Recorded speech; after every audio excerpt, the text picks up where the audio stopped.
All right, so let us talk though about Sansa, who this was a big episode for.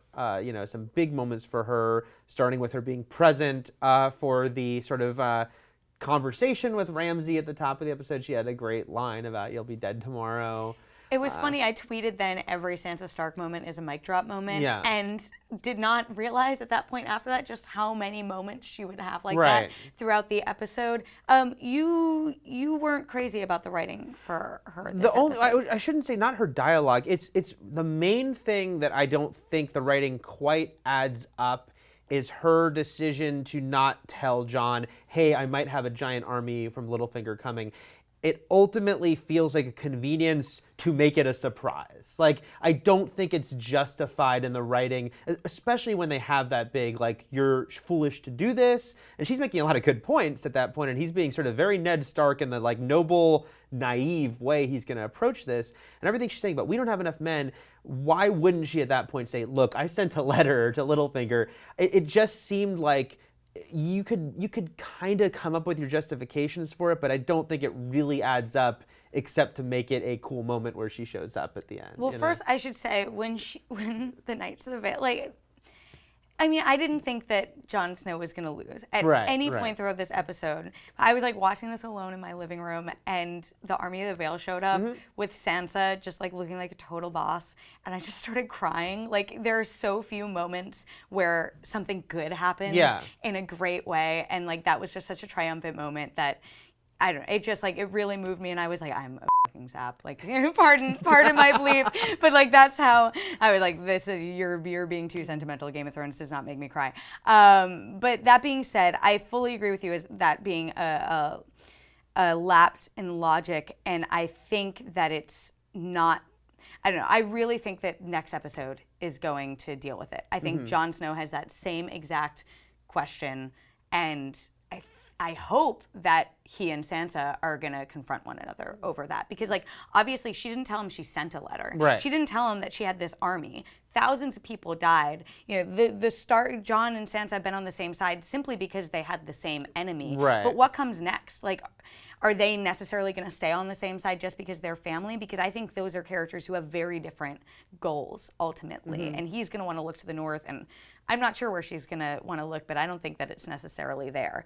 So I agree with you that it doesn't make any sense, but I also think that Jon is going to take her to task for that. And I'm really interested to hear what her logic is, because she clearly does not fully trust him, and she does not trust him as a commander, and he did exactly what she thought that he was going to do when she told him not to. We were talking a little bit about it was sort of his Ned Stark moment. Right. I mean, you know, it was an interesting episode because, look, we've talked a lot about how this season is so unusual for Game of Thrones because it's giving us what we want traditionally in a way Game of Thrones never has. And there's a lot of just straight up triumph and things kind of going on a straighter line than we're used to.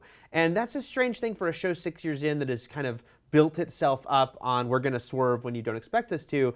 So now maybe that's a little bit of my hesitation of saying this is one of the best episodes ever, is because it played out in such a straightforward way. Like, you could pretty much in your mind come up with like how this was going to chart, but that's not a bad thing in and of itself. Like, and so I try to sort of check myself on that, right? And be like, sometimes it's great to see the heroes win. And I usually love that. It's just Game of Thrones has kind of set itself in a different place.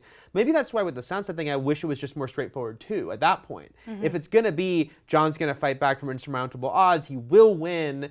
Why not just have Sansa be like, hey, I'm going to go talk to Littlefinger. He might have a giant army, and have a reason that Jon has to start that fight now, that, you know, so he could still have it in his mind. Maybe they're coming. And I think it still would have sold as far as, again, logically, we didn't think Jon was going to die, yet it still was like, oh my God, they're being crushed. This is horrible.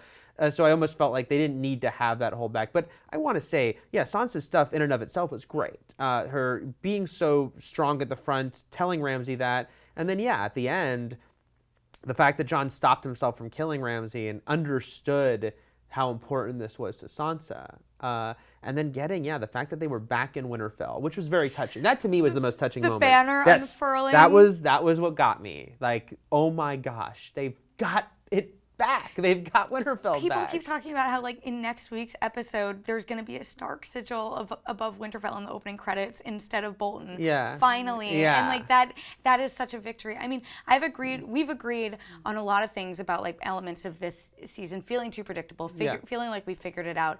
By their standards, I think, especially. Right. Yeah. This episode didn't feel like that for me, simply because, like, I didn't think Jon was going to die. I think that's bad storytelling to bring him back just to die again. Yeah. Like, Melisandre and him were sort of talking about that too. That'd be kind of messed up, yeah, right? that would be weird if Lord of Light did that. That being said, you know, I didn't figure out this episode beat for beat. There were a lot of moments in the battle that did surprise me. You know, even though we thought she wrote a letter to Littlefinger or Sweet Robin, like whichever one it was, we all assumed that the Army of the Vale was going to show up. Even then, like, I just think a lot of it came down to directing, and this episode was so well directed that I was honestly on the edge of my seat. And, like, you know, I like to tweet through the episodes, but I couldn't look away.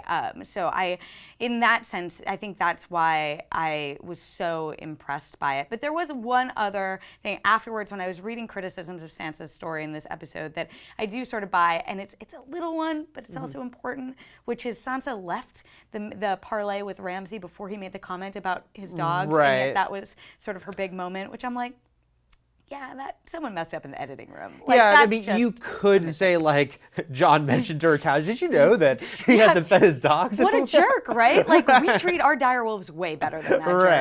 Right. So there, I saw people mention that too, which it is one of those, yeah, it's a little too bad because it's such an important moment that, you know, she wasn't there when he said it.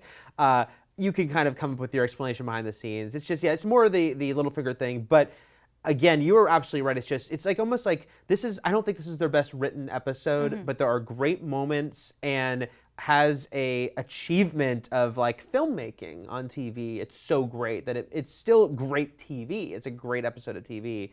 And Sansa, certainly her being able to take out Ramsay there at the end is very satisfying, and it's good to get satisfying things. I mean, again, I shouldn't be like, I only want Game of Thrones to punch me in the gut, even though we have learned to expect that. It was very satisfying to have Sansa, you know, show, especially she's back, you know, people have said this, it's like she's back in Winterfell, back in her home where she was such a naive, hateable in many ways little girl when we met her when the show began, and now life has hardened her, this horrible man has hardened her, and this is what she is now, like, after everything that's happened. She's a very different person. I think it's really interesting, too, with her as a character, because I had this thought with Sansa that I realized I've had about a lot of other characters on the show, which is, has she gone too far? Has she gone too far into darkness? Like, her using Ramsay's own tactics to kill him, you know, suggests, and him even saying, you know, there's a part of me still in you, like I have changed you. Some people are like, has he molded her in his image, which is a scary thought. But I realized it sort of reminded me of the line that Melisandre said earlier in the episode, and Davos and Tormund, where they're like, we thought we picked out who were our leaders, like who are our kings, who are going to save us, but we just need to take the people we get. And I think that's a really interesting lesson with Game of Thrones, is like, these might not have been the heroes that we thought we would get, but they're the ones that we have, and the way that it teeters them on darkness, I think, is really interesting and a credit to the show. Yeah, and of course, they're all being changed by these experiences. They're all kind of crossing lines they once would not have. And I don't think we're supposed to necessarily, like, we cheer the justice of Ramsay getting killed. You can't help but it. You know, but I don't know if you're supposed to be like, yay, Sansa is a much darker, you know, nastier character, but it's sort of, it makes sense. Like, it tracks her story, and they're all going to come out of it different and darker, you know, except for Rickon, who didn't get to speak. But I'm going to assume he kept his nobility till the end. So what did you think, though, of Sansa's storyline in this episode specifically? Did it all pay off for you? And what do you think about her keeping the secret of the fact that she might have a giant army coming to help? Should she have maybe share that information? And did it track story-wise that she didn't? So let us know in the comments.